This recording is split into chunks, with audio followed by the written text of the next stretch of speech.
Assalamualaikum warahmatullahi wabarakatuh. Alhamdulillahilladzi bi ni'matihi tatimmus shalihat. Asyhadu an la ilaha illallah wahdahu la syarika lah. Wa asyhadu anna Muhammadan 'abduhu wa rasuluhu amma ba'd. وقال الله تعالى في القرآن الكريم أعوذ بالله السميع العليم من الشيطان الرجيم يا أيها الذين آمنوا اتقوا الله حق تقاته ولا تموتن إلا وأنتم مسلمون. Hadirin ibu-ibu, bapak-bapak, saudara kaum muslimin, jamaah sedang salat maghrib dan kajian rutin yang dimuliakan dan dicintai Allah Subhanahu wa taala. Alhamdulillah, pada kesempatan yang berbahagia ini kita masih dicurahkan oleh Allah Subhanahu wa taala berbagai macam nikmat dengan suasana dan situasi kondisi seperti ini. Kita masih diberikan nikmat kesehatan, nikmat kesempatan, nikmat kekhusyuan dalam beribadah, nikmat istiqomah dalam beramal saleh, nikmat semangat untuk menebarkan amar ma'ruf nahi munkar, dan nikmat-nikmat yang lainnya. Jamaah dimuliakan dicintai Allah Subhanahu wa taala. Malam ini kita lanjutkan pembahasan yang pada pekan kemarin kita sudah menyelesaikan prolog tentang dampak buruk memakan harta haram. Malam ini kita masuki pada poin pertama, bahwa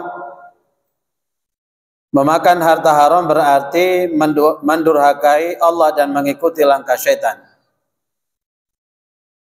Allah berfirman di dalam surat Al-Baqarah ayat 168, A'udzu billahi samil alim minasyaitonir rajim.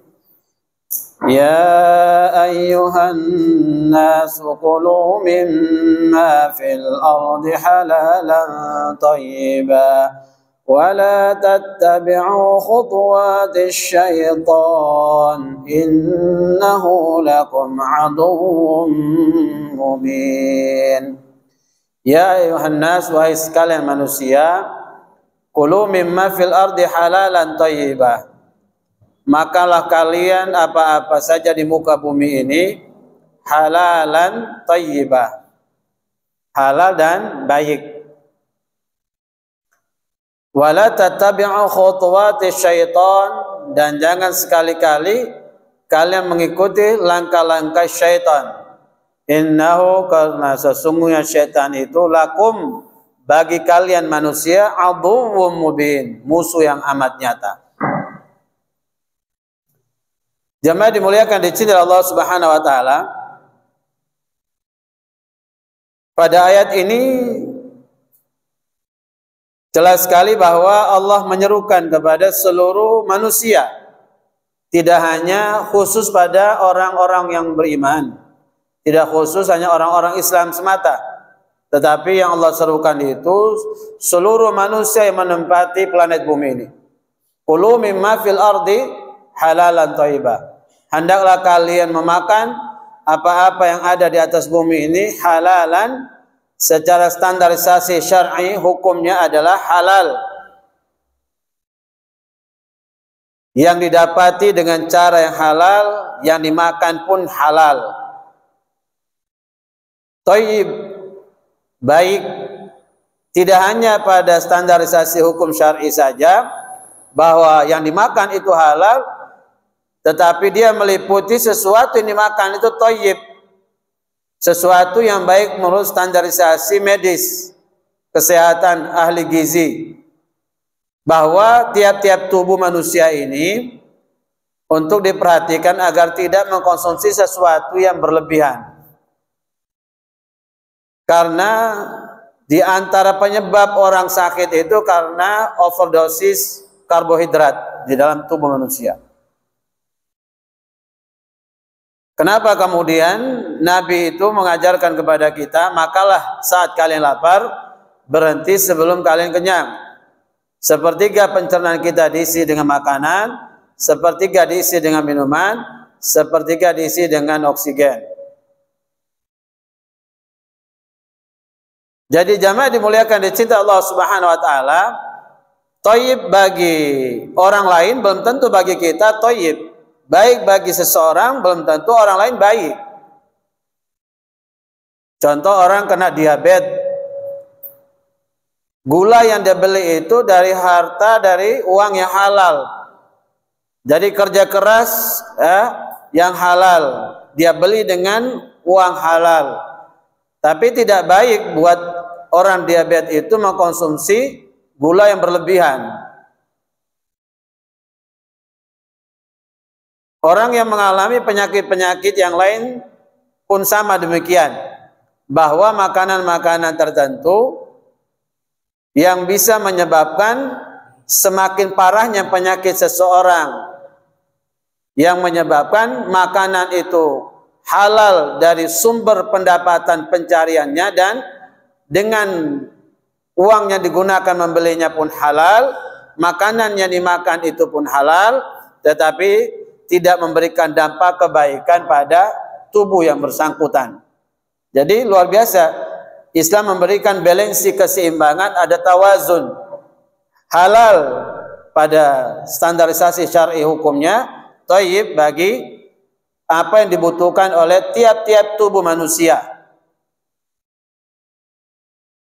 Jamaah yang dimuliakan, dicintai Allah Subhanahu wa taala.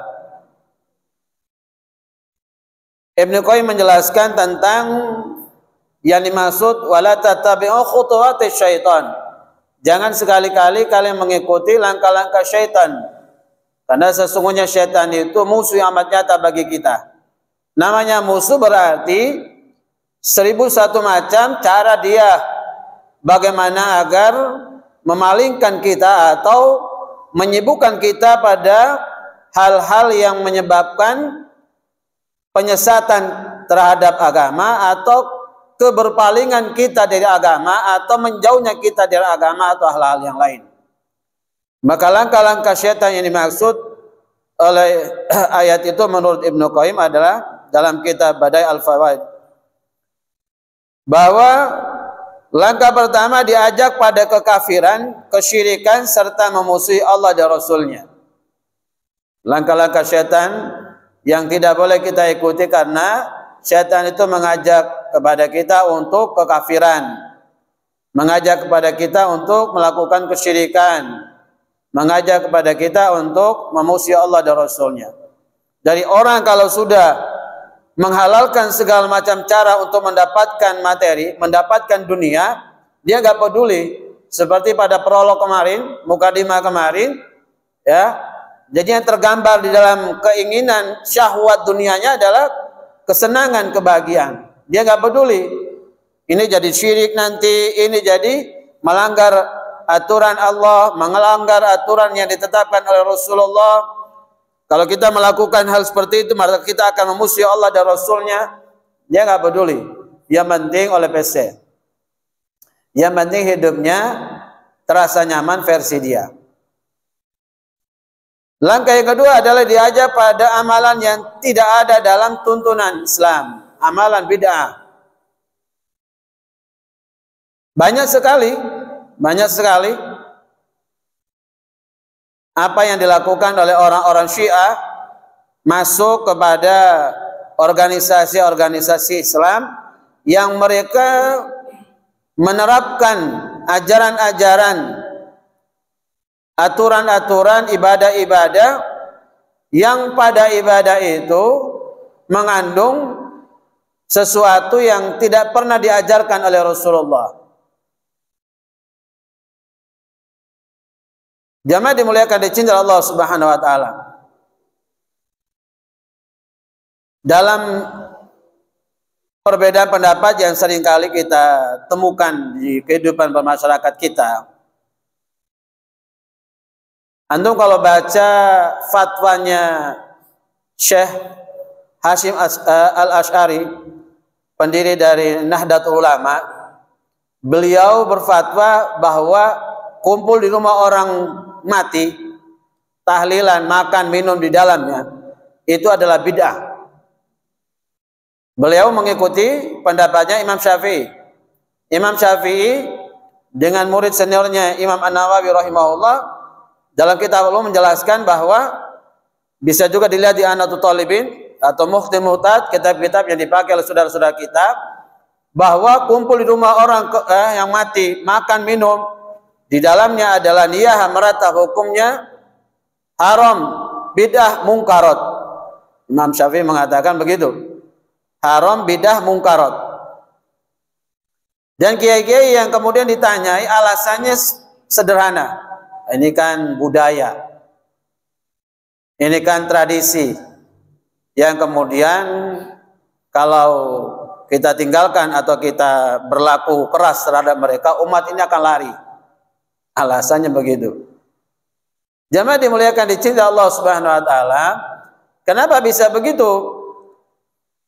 Ketika seseorang itu tidak berada pada jalan yang lurus yang telah dibentangkan oleh Allah dan Rasul ini, maka seringkali yang masuk di dalamnya adalah unsur-unsur duniawi. Unsur-unsur materi yang menyebabkan fatwa orang itu bisa berbeda.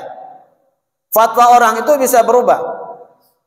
Berapa banyak pondok pesantren di Indonesia ini yang dimasuki oleh dana dari Syiah, dana-dana dari kelompok-kelompok yang musuh Islam, yang kemudian mereka rela melakukan hal-hal amalan-amalan bid'ah dalam rangka atas nama agama.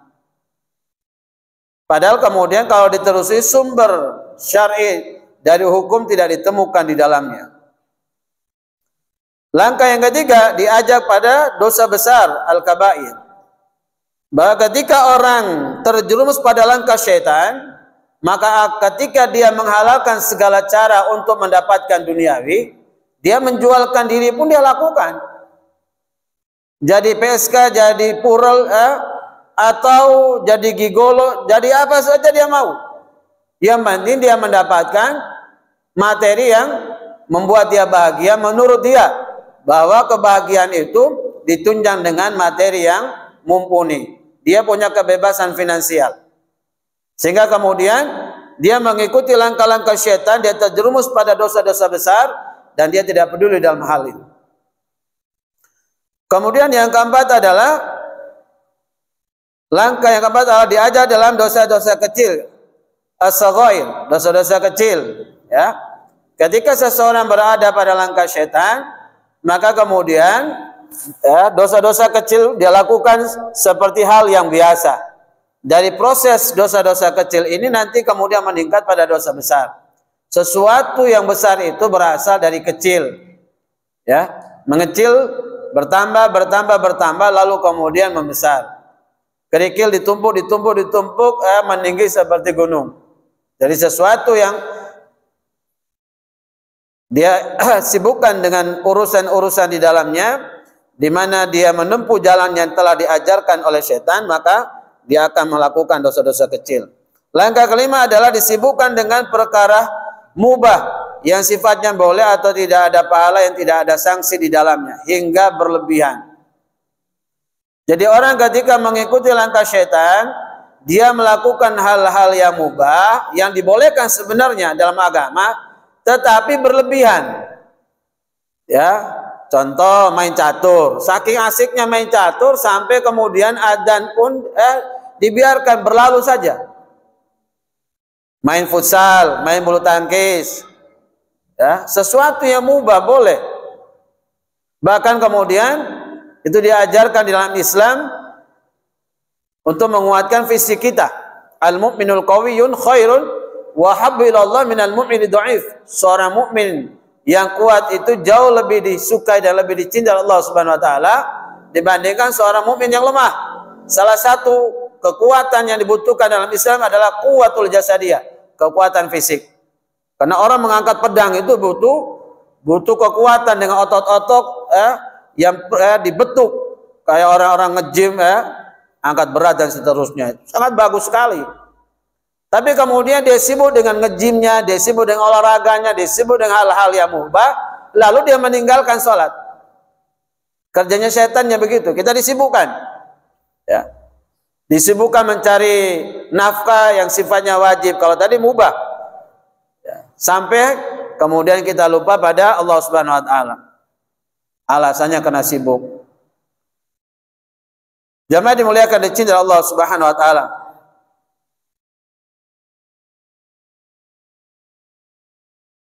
Faktor yang kedua, akibat memakan harta yang haram adalah dampaknya akan membuat kurang bersemangat dalam beramal soleh. Allah menjelaskan, ya ayyuhar rasul, kulu minat thayyibati wa'malu sholihan, inni bima ta'maluna alim. Wahai rasul-rasul, makalah dari makanan yang thayyib, yang baik, dan kerjakanlah amal yang soleh. Sesungguhnya aku maha mengetahui apa yang kamu kerjakan. Surat Al-Mu'min ayat 51. Jamaah dimuliakan dicintai Allah Subhanahu Wa Taala. Jadi dalam ayat ini Allah Subhanahu Wa Taala menggabungkan antara korelasi hubungan seseorang memakan hal-hal sesuatu yang bersifat thayyib, yang baik, di mana dampak thayyib, kebaikan makanan yang dikonsumsi atau pendapatan yang baik yang dia peroleh itu akan memotivasi dia untuk beramal soleh. Jadi orang yang makan dari pendapatan yang halal, yang thayyib tadi, maka kemudian akan memberikan motivasi internal dalam dirinya untuk gemar beramal soleh. Kebalikannya, orang yang mengkonsumsi atau memakan sesuatu dari pendapatan yang haram, maka kemudian pasti susah dan sulit bagi dia untuk melakukan amal soleh, kebaikan. Kalaupun dia lakukan itu adalah pencitraan, ya. Kalaupun dia lakukan dalam rangka untuk kesombongan, dalam rangka untuk ketenarannya, biar viral dan seterusnya. Jadi yang dicari ada keridhaan manusia, bukan keridhaan Allah. Jamaah dimuliakan dicintai Allah Subhanahu Wa Taala. Jadi sekali lagi bahwa orang yang mendapatkan hasil, orang yang mengkonsumsi sesuatu yang halal, sesuatu yang thayyib, maka secara otomatis dia memberikan support dalam diri orang tersebut untuk gemar beramal soleh, gemar berbuat baik, gemar membantu orang, gemar berbagi harta dengan orang lain dan seterusnya. Dan orang yang kemudian mendapatkan harta dari hal-hal yang haram, memakan sesuatu yang hal-hal yang haram, maka kemudian cenderung orang yang bakhil, pelit, medit, bincreke, genggam orangnya, petinju, mengeluarkan itu hitungannya luar biasa, ya. Jangankan ke orang lain, untuk dirinya saja susah, ya. Mau makan makanan enak susah bagi dia, perhitungannya panjang, apalagi mau berbagi dengan orang lain. Jamaah dimuliakan dicintai Allah Subhanahu Wa Taala. Ketiga, memakan harta yang haram adalah kebiasaan buruk orang Yahudi. Allah Subhanahu Wa Taala menjelaskan, laula yanhahumur rabbaniyuna wal ahbaru an qawlihim al-its wa aklimus sud labisa ma kanu yasnaun. Dan kamu akan melihat kebanyakan dari mereka orang-orang Yahudi bersegera membuat dosa, permusuhan dan memakan yang haram. Sesungguhnya amat buruk apa yang mereka telah kerjakan itu. Mengapa orang-orang alim dari mereka, yaitu pendeta-pendeta mereka, tidak melarang mereka mengucapkan perkataan bohong dan memakan yang haram? Sungguh amat buruk apa yang telah mereka kerjakan itu. Surat Al-Maidah ayat 62-63. Jadi jamaah dimuliakan dicintai Allah Subhanahu Wa Taala, perhatikan baik-baik, dan kamu akan melihat kebanyakan dari mereka orang-orang Yahudi bersegera berbuat dosa. Satu, bersegera berbuat dosa. Jadi dampak dari orang memakan harta yang haram, maka yang satu adalah dia bersegera melakukan dosa. Yang kedua adalah permusuhan, nggak ada baiknya sama orang, ya. Lalu kemudian memakan harta haram dengan berbagai macam cara-cara yang batil, menyikut orang, membunuh, menzalimi, dan apa saja bisa dilakukan. Sesungguhnya amat buruk apa yang telah mereka kerjakan itu. Mengapa orang-orang alim dari mereka itu, pendeta-pendeta mereka, tidak melarang mereka mengucapkan perkataan bohong. Jadi orang memakan sesuatu yang haram itu suka berbohong, kerjanya suka bohong. Bohong itu adalah sebuah identitas dirinya. Bohong itu adalah sesuatu yang membuat dia apa namanya. Jadi kalau dia nggak bohong itu kayaknya sakit kepala dia. Dia kalau nggak bohong itu rasanya ada sesuatu hilang dalam dirinya. Kebohongan, ya. Coba sampai perhatikan para pembesar di negeri ini, para pemimpin yang suka nilai uang, yang suka korupsi, yang suka makan harta rakyat dan seterusnya. Itu kerjanya suka bohong. Nanti kalau saya jadi pemimpin, sekolah saya gratiskan, biaya rumah sakit gratis, ini gratis, bohong semua. Karena memang makan dari harta yang haram. Ya. Jamaah dimuliakan cinta Allah Subhanahu wa taala, suka berbohong.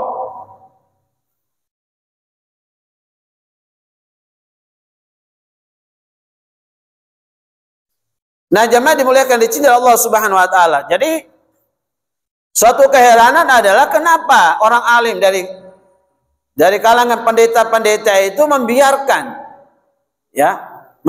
mereka larut dalam kebohongan, larut dalam permusuhan, larut dalam memakan harta haram dan seterusnya.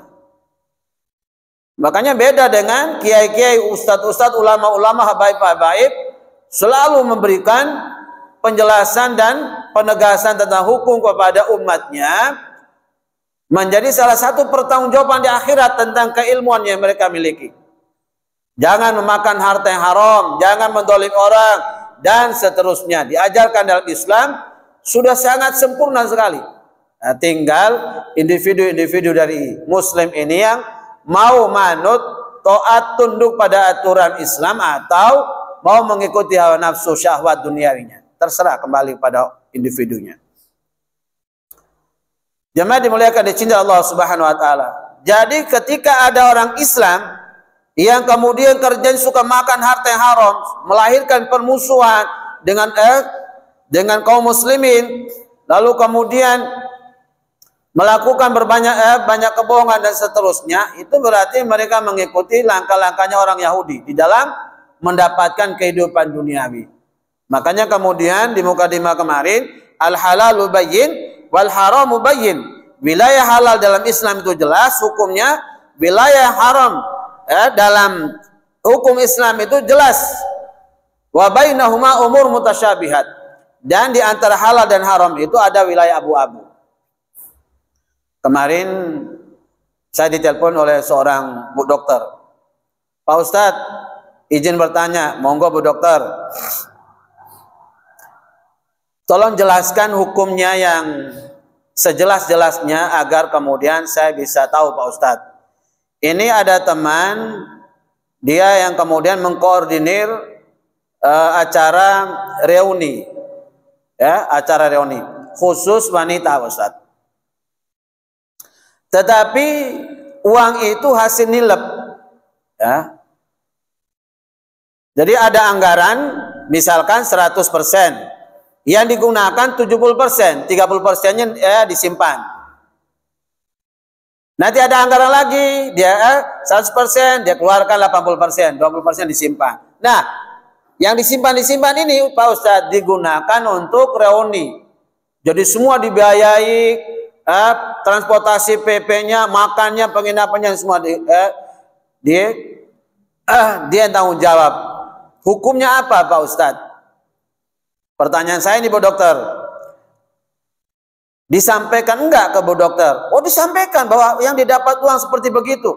Maka Bu Dokter hukum haramnya untuk menggunakan fasilitas keuangan yang diberikan oleh teman ini. Kalau Bu Dokter hadir, silakan dengan transportasi uang sendiri, penginapan bayar sendiri, makan bayar sendiri, tapi tetap hadir pada acara itu. Jadi tidak menikmati sedikit pun dari uang haram itu. Jadi kalau ibu dokter menggunakan transportasi yang dia kirim dan teman-teman yang lain, penginapan dari harta yang haram, dan ibu dokter ikut menikmati hal yang haram. Dan terus syubhat ini apa Ustaz? Cerita lagi dia. Ini satu tim 5 orang Pak Ustaz. Ini ketua panitianya, atasan semua nih Pak Ustaz. Jadi ada dana, lalu kemudian mau diadakan pembagian. Jadi ada 30 orang dibagi oleh ketua panitia ini yang merupakan atasan. Jadi yang kerja itu satu tim 5 orang Pak Ustaz. 4 orang bawahan ini dengan atasan ini menjadi ketua panitia. Nah 25 orang ini Pak Ustaz tidak ikut cawe-cawe, tapi dibagi juga sama atasan itu. Lah Bu Dokter ngerti enggak, tahu enggak bahwa 4 orang ini ikhlas memberikan bagiannya untuk dibagikan kepada teman yang lain yang tidak ikut cawe-cawe? Enggak tahu saya Pak Ustaz. Ya mereka ini diam karena yang membagikan uang ini atasannya dia. Sebenarnya dia agak mau karena yang capek lelah letih kan dia. Harusnya kan haknya dia memakan itu. Dibagikan karena dia nggak punya kedudukan jabatan, yang dihadapi atasannya, ketua panitia lagi atasannya. Dengan kekuasaan itulah kemudian dia menekan orang lain, lalu kemudian membagikan harta yang bukan miliknya kepada orang lain. Bu Dokter nggak tahu kan 4 orang itu ikhlas atau tidak? Nah, itu namanya Bu Dokter syubhat. Ya, Bu Dokter nggak tahu, itu namanya syubhat. Lebih baik jangan dihadiri, jangan diambil uang itu. Kalaupun sudah dibagikan, berikan kepada fakir miskin atas nama 4 orang yang kerja keras tadi itu. Nah, jamaah dimuliakan dicintai Allah Subhanahu wa taala.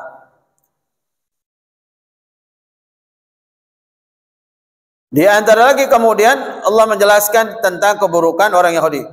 Maka disebabkan kezoliman orang-orang Yahudi, kami haramkan atas mereka memakan makanan yang baik-baik yang dahulunya dihalalkan bagi mereka, dan karena mereka banyak menghalangi manusia dari jalan Allah, dan disebabkan mereka memakan riba padahal sesungguhnya mereka telah dilarang daripadanya, dan karena mereka memakan harta benda orang dengan jalan yang batil, maka kami telah menyediakan untuk orang-orang kafir di antara mereka itu siksa yang pedih. Surat An-Nisa ayat 161.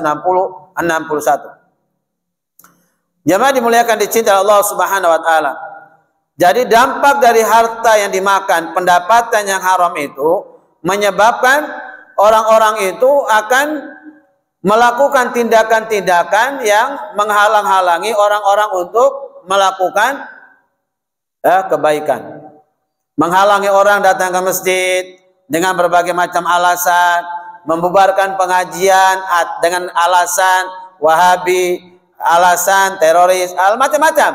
Karena mereka ini sudah dikasih duit, dibagikan, diberikan uang oleh orang-orang di atasnya sana untuk membuat kisru, pengajian-pengajian yang dianggap versi mereka ini, versi mereka yang dianggap fundamental, dianggap ekstrim, dianggap teror, dan macam-macam. Itu versi mereka. Yang kemudian dengan massa yang begitu besar, pengajian dibubarkan. Kalau tidak, terjadi perkelahian dan seterusnya. Orang-orang begitu kalau udah makan harta, mudah disuap, mudah disogok, dan seterusnya. Siap dari kacung-kacungnya. Orang seperti itu, ketika dia sudah makan harta yang haram, maka mudah sekali dia memakan harta orang lain dengan cara yang batil. Di antaranya riba misalkan. Ya, mabudu PC. Senang dia. Ya, karena yang digambarkan, yang didapatkan ini adalah keuntungan yang berlipat. Pinjam 100, balik 110, 120, 130, macam-macam tingkatannya. Ya, sudah tahu orang menderita, sudah tahu orang susah. Ditambah lagi penderitaan dan seterusnya. Kerjanya orang-orang yang suka makan harta yang haram. Saya percepat, jemaah dimuliakan dicintai Allah Subhanahu wa taala. Di dalam hadis Bukhari, Rasulullah menjelaskan, kiamat tidak akan terjadi hingga umatku mengikuti jalan generasi sebelumnya, sejengkal demi sejengkal, sehasta demi sehasta. Lalu ada yang menanyakan pada Rasulullah, apakah mereka itu mengikuti seperti orang-orang Romawi dan Persia? Beliau menjawab, selain mereka lantas siapa lagi? Ya, la tattabi'unna sunana man qablakum shibran bi shibrin wa dira'in bi dira'in. Jadi sejengkal demi sejengkal, sehasta demi sehasta, sampai mereka masuk dalam ad-dhab, ya, sejenis biawak.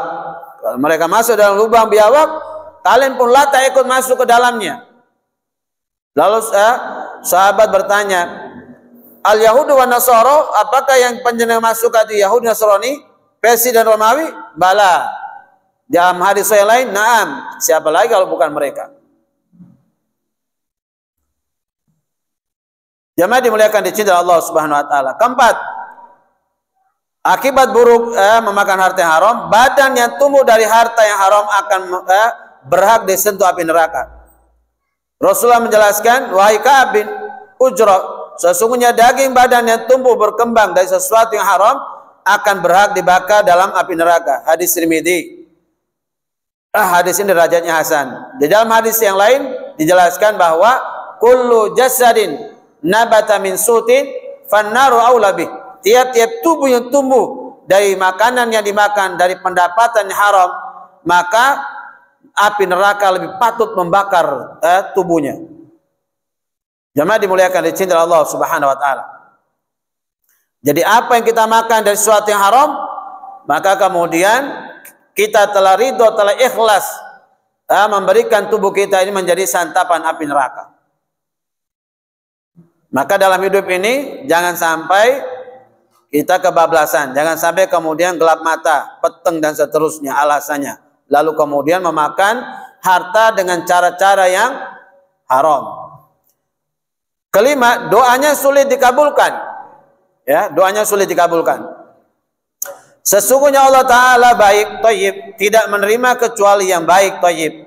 Dan sesungguhnya Allah memerintah kepada kaum mukminin seperti apa yang diperintahkan kepada para rasul. Allah Ta'ala berfirman, wahai para rasul, makanlah dari makanan yang baik dan kerjakan amal soleh.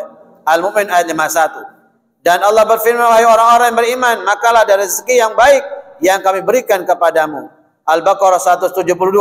Kemudian Rasulullah SAW menyebutkan seorang yang lama bepergian, rambutnya kusut berdebu dan mengarahkan dua telapak tangannya ke langit, lantas berkata, wahai Rabbku, padahal makanannya haram, minumannya haram, pakaiannya haram, dan yang ia kenyangkan dari sesuatu yang haram, bagaimana mungkin doanya bisa dijabahi, dikabulkan?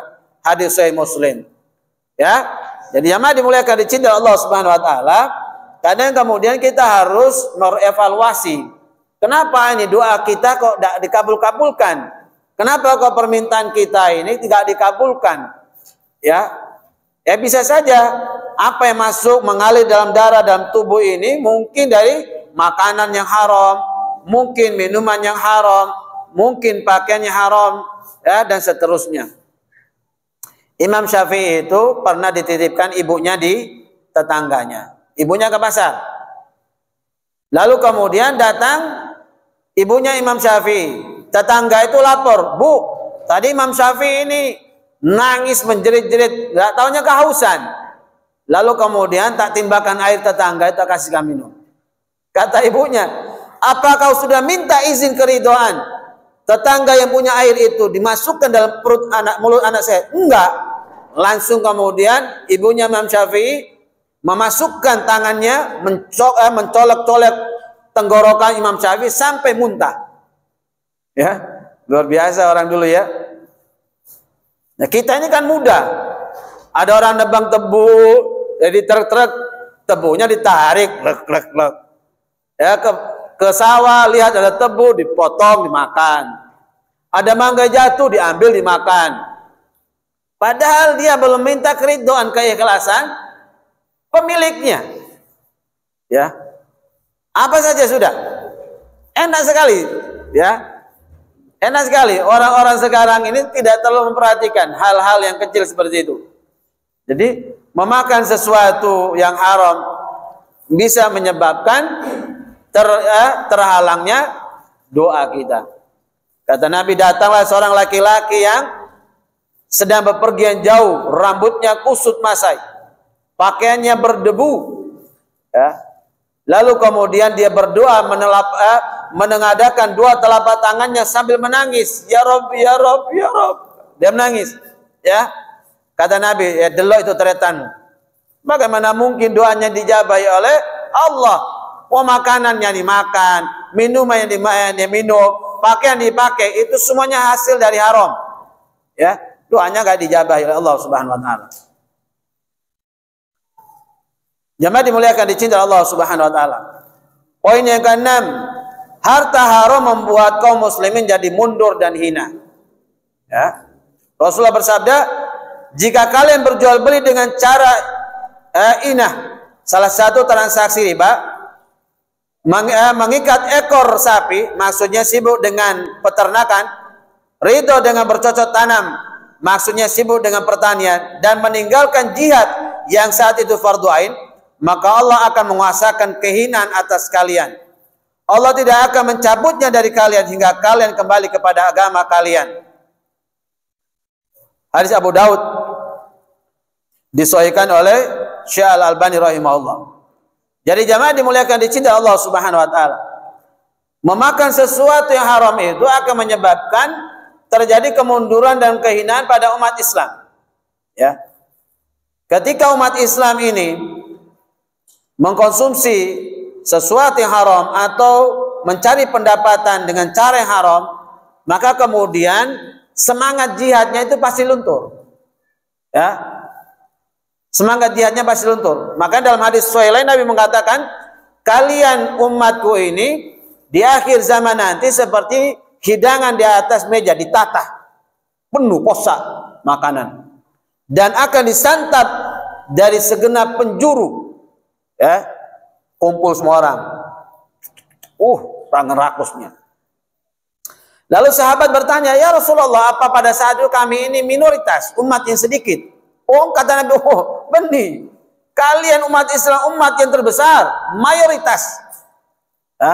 Tapi kalian hatinya sudah dijangkiti virus yang paling berbahaya dibandingkan virusnya COVID kemarin, yaitu al-wahan. Kalian sudah dijangkiti al-wahan, hubbud dunya wa karahiyatul maut. Kalian cinta dengan dunia sampai takut mati. Orang yang mencinta dunia suruh jihad, tak kira berangkat, Pak. Eman-eman, Pak. Bini retin, ya. Mobilnya berjajar, AC di mana-mana. Mohon mati ada remar ya. Pikirannya kan begitu, Pak. Ya. Orang mendapatkan sesuatu dari hasil yang haram itu, dari korupsi, dari berbagai macam, maka kemudian dia tidak akan membela Islam. Karena dia cari titik aman. Lu sudah saya berikan uang loh, macam-macam tak habisin, keluargamu tak babat habis. Siap bos, siap dan oke. Tak bisa, Pak, tak bisa. Ya, umat Islam ini nggak kuat. Padahal apa kata Nabi? Al-Islamu ya'lu wa la yu'alai. Islam itu tinggi. Nggak ada satupun agama Islam keyakinan yang bisa menandingi ketinggian Islam. Tapi kan Syekh Rasul itu mengatakan al-Islam mahjubil ummati. Islam itu terhijab, Islam itu ternodai, Islam itu rusak karena umatnya, bukan Islamnya. Karena umatnya. Umatnya salah paham tentang Islam, umatnya tidak mengamalkan nilai-nilai Islam, umatnya terpengaruh dengan virus-virus duniawi dan seterusnya. Akhirnya membuat umat Islam ini mundur. Indonesia ini mayoritas penduduknya Islam. Presiden sampai ke bawahnya itu rata-rata Islam. Petinggi-petinggi non-muslim itu sedikit, Pak. Sedikit. Tapi kenapa Indonesia ini bisa dikuasai Cina? Kenapa bisa dikuasai Yahudi? Kenapa bisa dikuasai oleh Syiah? Kenapa dikuasai oleh LDI? Kenapa dan kenapa? Komunis sekarang, Masya Allah. Ya, duitnya aja dikasih palu arit itu. Lambang palu arit. Macam-macam alasan. BIA apa dan sebagainya. Berani mereka. Kenapa bisa begitu? Karena mereka di PC. Duit itu raja. Jaksa disogok, hakim disogok, Kapolri disogok, semua disogok. Terus mau kemana sampean? Tidak maju-maju Islam. Karena umat Islamnya sudah cinta dunia. Akhirnya kemudian mereka lebih baik mencari titik aman. Ketujuh dan terakhir adalah bahwa memakan harta haram banyak musibah dan bencana terjadi di mana-mana. Rasulullah menjelaskan dalam hadis sahih, apabila telah marak perzinahan dan praktek ribawi di suatu negeri, maka sungguh penduduk negeri tersebut telah menghalalkan diri mereka untuk diadab oleh Allah Subhanahu wa taala. Ya.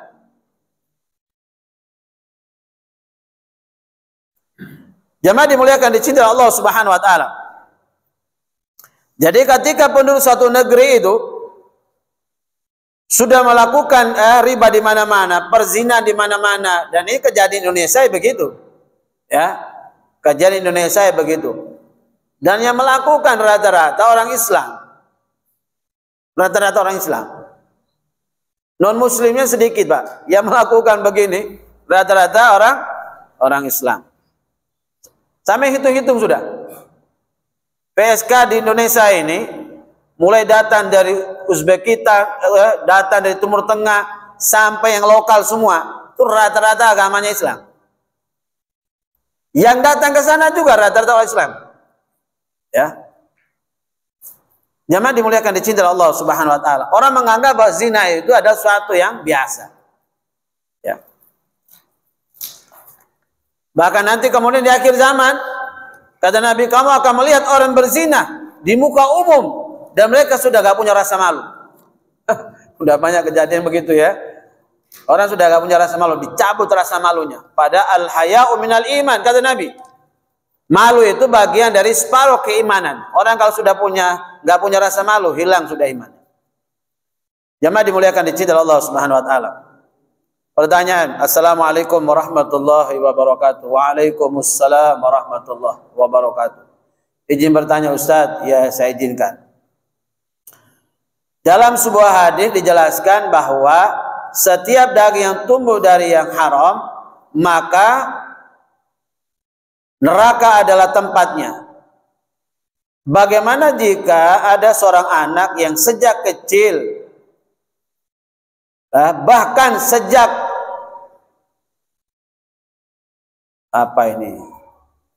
bahkan sejak dalam kandungan, ya, dalam kandungan, ia sudah diberi atau dinafkahi dengan materi yang haram. Apakah ketika ia akan apakah kelak ia akan masuk neraka?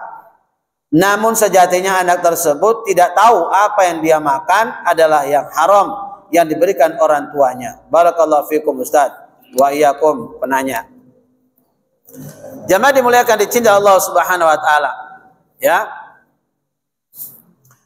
Nabi menjelaskan kullu mauludin yuladu 'alal fitrah fa abawahu yuhawidani aw yunasrani aw yumajjisani. Tiap-tiap bayi yang lahir itu, lahir dalam kefitrahannya, kesuciannya, bertauhid. Alastu birabbikum. Waktu ibu yang menghamil, ibu beragama Islam, Yahudi, Kristiani, Hindu, Buddha, Konghucu, ateisme, semua ibu yang mengandung pada usia 4 bulan 120 hari, Allah perintahkan malakul ruh meniup ruh ke dalam, lalu menetapkan 4 hal, rezeki, jodoh, bahagia, menderita, di mana dia akan dimakamkan matinya. Lalu semua janin itu diajak bicara sama pangeran. Alastu birabbikum, bukankah aku ini Rabbmu? Rabb itu Rabba yarubbu Rabb. Alhamdulillahi rabbil alamin. Rabb itu segala-galanya, yang menciptakan, yang menghidupkan, yang mematikan, yang menebar rezeki, bla bla bla, semua itu Rabb namanya. Ya. Bukankah aku Rabbmu? Qalu, semua janin menjawab, bala, syahidna, bahkan kami bersaksi bahwa engkau adalah Tuhan kami.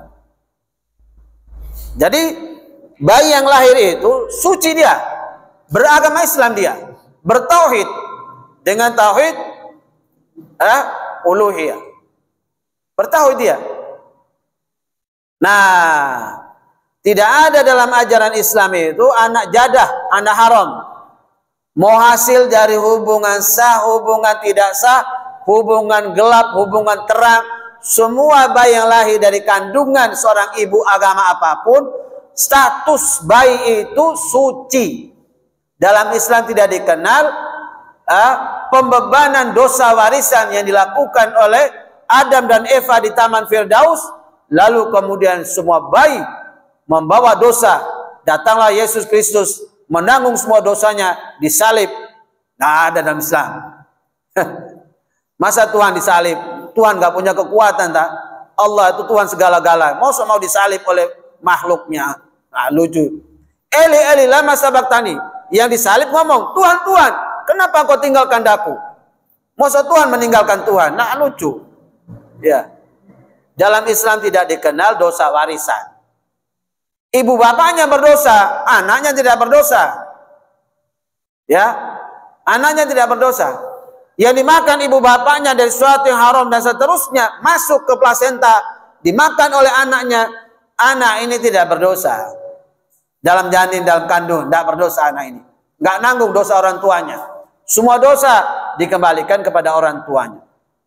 Dimakankan dari harta yang haram, mencuri, begal, korupsi dan semuanya. Anak ini suci, Pak. Suci. Ya. Kapan anak ini jadi haram? Bahasanya Nabi tadi, ya, fa abawahu yuhawidani au yunasrani au yumajisani. Kedua orang tuanya lah yang telah menjadikan anak ini beragama Yahudi, Nasrani atau Majusi. Ya. Artinya apa? Anak yang berada dalam lingkup agama itu, dia menjadi agama itu berdasarkan agama orang tuanya. Nah, proses selanjutnya ketika mereka akil balik. Ketika laki-laki sudah mimpi basah, ihtilam, ketika wanitanya menstruasi haid, tamu bulanan datang tadi undang, saat itulah kemudian anak ini mulai berdosa. Ya, anak ini mulai berdosa. Proses selanjutnya nanti akal pikirannya mulai harus main. Disinilah kemudian hidayah dari proses dia menuntut ilmu, memahami kebenaran dan seterusnya, melakukan perbandingan agama dan seterusnya, baru kemudian orang paham. Orang ninggalkan Yahudi, Nasoro, Majusi, Hindu, Buddha dan seterusnya, masuk Islam karena dia melakukan perbandingan agama, mulai belajar agama, ngerti, oh ini nggak boleh dan seterusnya. Nah, kita orang Islam juga sama. Ketika seseorang itu berdosa, dikatakan berdosa ketika dia sudah akil balik, mumayyiz, dia sudah bertanggung jawab.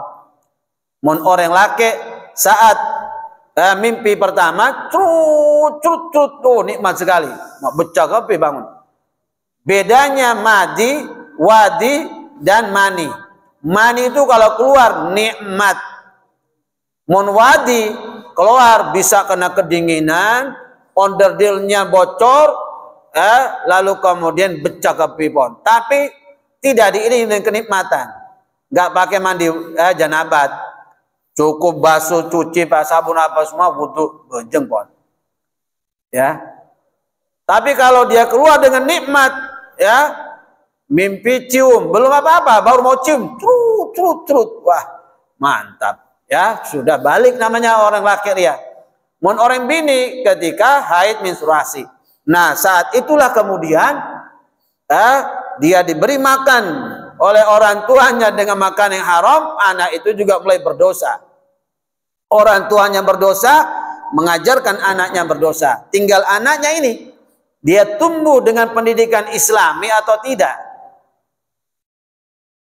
Kalau dia datang belajar di TPQ, guru-guru, ustadz-ustadzanya cerita tentang makan halal dan seterusnya.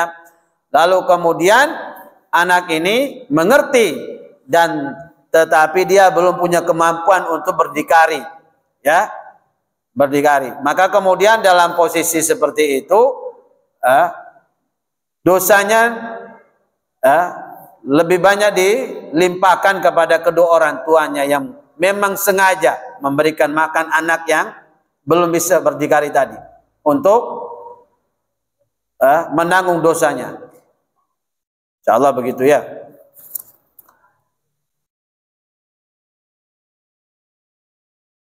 Ada lagi yang mau ditanyakan? Saya persilakan. Ada Pak Haji. Monggo Pak Haji. Waalaikumsalam warahmatullahi wabarakatuh. Bagaimana hukumnya apabila rezeki yang kita dapatkan itu dari hasil tanah gadai, haram atau halal? Yang kedua, bagaimana hukumnya apabila rezeki itu kita dapatkan dari tanah sewa? Gadai besewa bedanya apa sih? Gadai besewa itu bedanya apa? Beda. Oh beda. Kalau gadai untuk mengembalikan barang itu harus menebus. Oh oke. Okay. Nah, tapi kalau sewa begitu dibayar berapa tahun cukup itu aja. Oh oke okay, oke. Okay. Baik. Jamaah dimuliakan dicintai Allah Subhanahu Wa Taala. Ya. Bab tentang jual beli sudah dibahas oleh Ustadz Fauzi insyaallah pembahasan tentang hukum gadai. Hukum gadai ini para ulama berbeda pendapat, ya, berbeda pendapat tentang status gadainya. Kemudian apa yang digadaikan itu boleh dipakai atau tidak, ya. Jadi misalkan tanah digadai, boleh nggak tanah itu diambil manfaatnya? Dia kan hanya gadai saja, ya. Ini saya gadaikan, saya nggak punya duit, ya. Sebagai jaminan lah gadai itu. Begitu Pak Ji ya. HP tak gadekno, ya ini tak gadekno, karena cara dia untuk menjaminkan sesuatu agar dapat pinjaman uang, kan begitu Pak Ji. Maka ulama berbeda dalam hal ini untuk boleh enggak memanfaatkan hasil yang digadaikan. Ada yang kemudian membolehkan, ada yang kemudian mengharamkan. Ya. Kembali kepada persoalan ini, jamaah dimuliakan dicintai Allah Subhanahu Wa Taala. Sebaiknya perlu ada pembicaraan waktu proses penggadaian. Ya, harus ada ijab qabul dalam proses penggadaiannya. Sampai gadaikan tanah ini, kan tanah ini nanti nganggur. Ya, tanah ini nganggur. Boleh enggak kira-kira saya manfaatkan? Ya boleh. Ya sudah. Dikelola aja, karena kenapa pemiliknya membolehkan. Tapi kalau pemiliknya nggak membolehkan, dia hanya gadai, jangan diambil manfaatnya. Banyak orang kemudian menikmati hasil dari gadaiannya, bahkan uang yang diberikan itu kalau ditotal dengan panen yang berkali-kali, lebihnya bola-balik sudah. Tapi nggak kembali-kembali dia, karena belum ada penebusan. Kan gitu Pak Haji, belum ada tebusan, dolimnya luar biasa. Ada banyak kejadian di masyarakat begitu, ya. Misalkan 100 juta saya gadaikan tanah 1 hektar, ya. Ketika tanah 1 hektar ini kan kalau di Probolinggo Python ini kan setahun bisa 3 kali, Polowijo bisa 3 kali. Nah 1 kali panen berapa? 3 kali dalam setahun berapa? Nah, orang ini belum bisa mengembalikan uang 100 juta tadi. Terus digarap terus oleh pemilik uang ini. Sampai dapat 1 miliar. Sampai seumur hidup. Sampai gak bisa nebus. Ya, statusnya nyopo ini. Nah, itu kedoliman di dalam proses transaksi gadai begitu. Ya. Nah, oleh karena itu perlu ada pembicaraan. Ya. Perlu ada ijab kabul. Boleh nggak nih sepeda yang sampai gadaikan ini saya manfaatkan untuk ke pasar kemana-mana? Boleh. Nanti rusak apa saya ganti semua, olinya saya tap apa dan seterusnya. Oke boleh. Kalau enggak jangan, taruh aja namanya digadai. Ya. Saya lebih cenderung kepada pendapat tidak memanfaatkan apa yang digadaikan kecuali atas izin pemiliknya. Ada pembicaraan. Oke, ijab kabul ya. Oke, baru kemudian kita bisa mengelola atau memakai apa yang menjadi gadaian tersebut. Dan kalau misalkan sesuatu yang digadai itu kita kelola dan menghasilkan dan lebih dari uang, sudah kembalikan saja sudah. Walaupun dia akan nebus. Itu baru seorang muslim. Ya. Kembalikan sudah. Apa uang yang dia dipinjam 100 juta, kita sudah lebih dapat 150 juta. Anggap sudah. Ya sudah. Ini Pak, mohon maaf tanahnya panjenengan saya kembalikan. Loh, ya apa? Saya belum punya uang. Sudah. Saya tanam ini sudah saya dapat hasil, duitnya sudah kembali. Monggo sudah panjenengan, keluarga sampean juga kasihan kalau tanahnya sampean tidak manfaatkan contoh tanam, ya opo tambah susah sampean, tambah menderita. Cek mikirin bayar utang sampean aja ya nggak bisa kasihan. Udah ambil lagi sudah. Nah itu hebat itu. Tapi kenyataan di masyarakat kan tidak. Sampai orangnya mati kejadiannya. Dolim namanya itu. Ya, dolim. Yang kedua, pinjaman. Apa tadi? Sewa. Jadi ketika dia menyewa, oh enggak, tanya enggak ada ya. Perbedaannya ada tadi ya. Ya, baik. Cukup? Udah waktu, ada satu lagi? Monggo. Terakhir, pertanyaan terakhir. Enggak, yang kamu maksud itu hasilnya itu kalau kita makan haram. Lah makanya tadi Pak Haji. Kalau kemudian tidak ada pembicaraan antara yang menggadaikan dan yang digadaikan, maka yang digadaikan, orang yang menerima gadaian tadi tidak boleh memanfaatkan hasil dari itu. Boleh kecuali ada pembicaraan. Gimana nih? Sampai gadaikan sawah 1 hektar. Boleh nggak tanah 1 hektar ini saya kelola? Kan eman ini nganggur tanahnya. Daripada tanah ini nganggur, padahal tanah ini sangat subur, saya buat palawija. Oh boleh, silakan tanam. Nah kita tanam, hasilnya halal kita makan. Karena ada proses zakabul tadi. Nah sebagai seorang muslim yang cinta sama saudaranya kan begitu. Dan banyak dalil-dalil yang lain yang menjelaskan tidak boleh mendolimi orang, tidak boleh menyusahkan orang, memudahkan urusan orang dan seterusnya, banyak sekali dalilnya. Maka setelah kita mendapatkan hasil kembalian uang dari apa yang digadaikan tadi, mendingan kasihkan, kembalikan. Gak usah nunggu dia membayar utangnya itu. Karena apa yang kita dapatkan dari tanah yang digadaikan itu lebih sudah, atau kembali modal sudah. Nah itu baru muslim yang benar itu.